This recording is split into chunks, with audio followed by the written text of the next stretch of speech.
Rian Kate R. Marcelino, 11 years old po, na ngayon lang po ako nag-vlog para po makatulong sa aking mga magulang.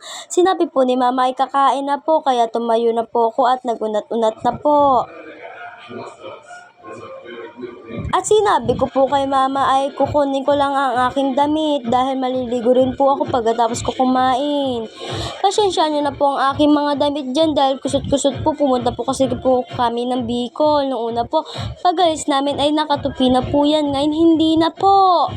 Sobrang kusot-kusot nga po ng aking damit dyan na kulay green at ang aking short. Kinuha ko muna ang aking cycling. Pagkatapos po nun ay bumaba na ako. Pinakita ko pa ang aking ulam, nangangasim pero di ko makain ng gulay. Kinuha ko muna po ang aking mga plato dyan dahil po mag-aahin na po ako. Sobra-sobra nga po ang aking ahin dyan dahil kinakabahan po ko habang nag-vlog. Pati nga rin po ang kutsara. Pasensya na po ang lababo dyan dahil madumi. Iniwanan ko na po ang aking camera dyan dahil nakalimutan ko po. Ayun na nga po, kakain na po ako. Nanonood po kami ng Running Man. Ayun na nga po, sabi ko sa bata, hi po siya. Ayaw niya po ako pansinin. Hindi ko lang po na-videohan.